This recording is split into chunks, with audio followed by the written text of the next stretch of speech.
कुर्नी का उपचुनाव ऐसे तो देखने में एक सामान्य सा चुनाव नज़र आ रहा है। इस उपचुनाव की उतनी अहमियत भी नहीं होनी चाहिए थी, लेकिन इस चुनाव ने बिहार की राजनीति में एक बार फिर से वो चीज़ें लाना शुरू कर दिया है जिससे कई तरह के असर देखने को मिल सकते हैं। जैसा कि आप सभी जानते हैं कि कुर्नी में उपचुनाव महागठबंधन और बीजेपी की प्रतिष्ठा का प्रश्न बन गया है।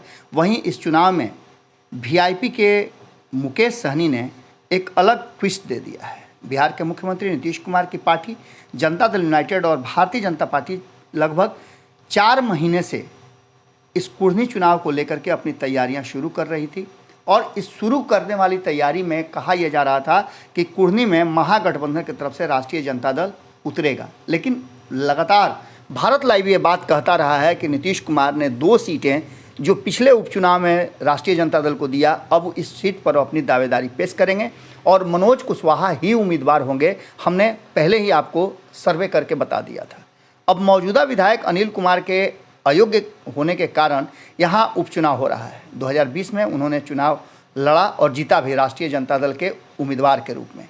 इसके साथ साथ अब बता रहे हैं कि कुल 13 उम्मीदवार इस चुनावी मैदान में हैं, लेकिन मुकाबला जो है जेडीयू के मनोज कुशवाहा और भारतीय जनता पार्टी के केदार गुप्ता के बीच दिलचस्प मोड़ पे आ गया है। इसको और ज़्यादा दिलचस्प बनाया है वीआईपी के नीलव कुमार ने।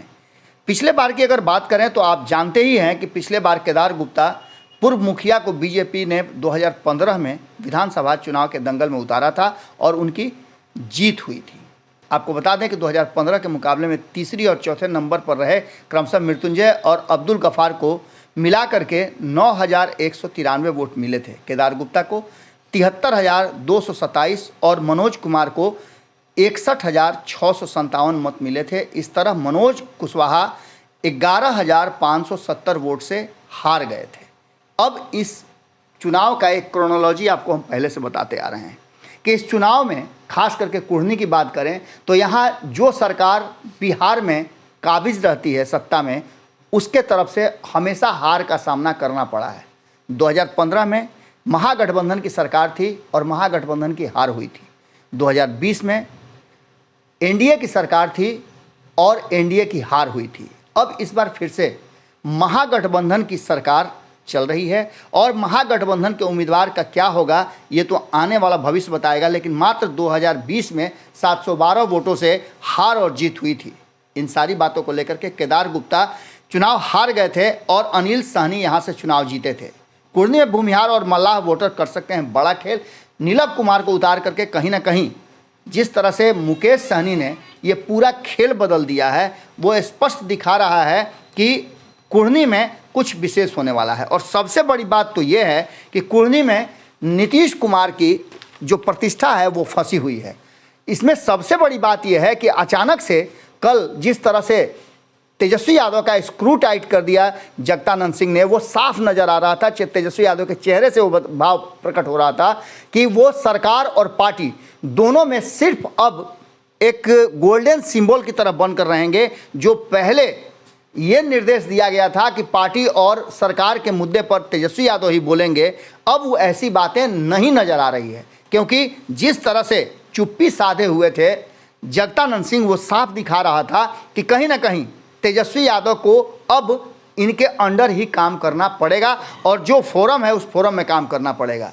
इस पूरी बात को लेकर के कुर्नी का चुनाव कहीं ना कहीं जहां नीतीश कुमार के लिए प्रतिष्ठा का प्रश्न बना हुआ था, वहीं भारतीय जनता पार्टी विभिन्न एंगल से इस चुनाव को जीतने की तैयारी कर रही है, क्योंकि 2024 में क्या होगा वो इस चुनाव से देश भर की नज़र है और फैसला होने वाला है। कहा यह जा रहा है कि ये सेमीफाइनल है और इस सेमीफाइनल में कुर्नी में जो जीता उसका ग्राफ यहाँ बिहार में बढ़ जाएगा। आप जानते हैं कि बिहार हमेशा से निर्णायक भूमिका में रहा है और देश की राजनीति का दशा और दिशा तय करता रहा है।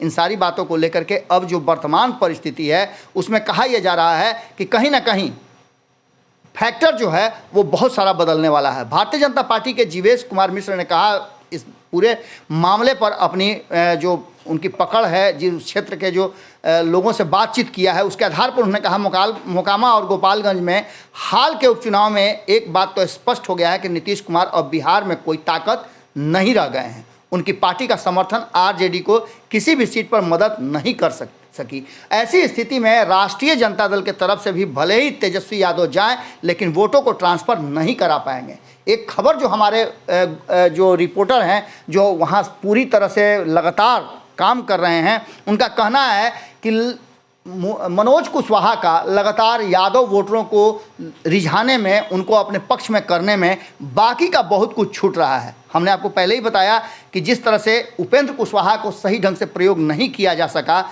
ये भी एक बड़ा फैक्टर है। और खास करके MY जो समीकरण है, उस समीकरण पर सेंधमारी तो हो ही गई है। ऐसी स्थिति में नीतीश कुमार की प्रतिष्ठा दांव पर लगी हुई है और देखने वाली बात होगी कि यहाँ क्या कुछ निकल करके आता है। लेकिन इतना मान के चलिए, तेजस्वी यादव ने ये घोषणा तो कर दिया कि वो चुनाव प्रचार में जा रहे हैं, लेकिन इसके साथ साथ उनको अब पहले वाली स्थिति नहीं रह गई है। और जैसे ही तेजस्वी यादव का स्क्रू टाइट हुआ है, कुढ़नी चुनाव नीतीश के लिए वहाँ सीट लेना जी का जंजाल बन गया है। देखना होगा कि 5 तारीख को जब वोटर अपने घर से निकल करके वोटिंग करते हैं तो किसके पक्ष में देते हैं। 8 तारीख को परिणाम सब कुछ स्पष्ट कर देगा। जुड़े रहिएगा भारत लाइव के साथ, खबरें लगातार जारी हैं। अगर ये वीडियो पसंद आई और वह बिहार के राजनीति और बिहारियत से सरोकार रखेनी तो सब्सक्राइब बटन दबा के चैनल के सब्सक्राइब कर ली। ओजे एगो घंटी बा, ओकरा बटन दबा देला से कुल सटीक और मारक खबर रुआ मुफ्त में मिल जाई। अगर रुआ पत्रकारिता के हमनी के नया प्रयोग में सहयोग कर चाहतानी तो ज्वाइन बटन दबा दी।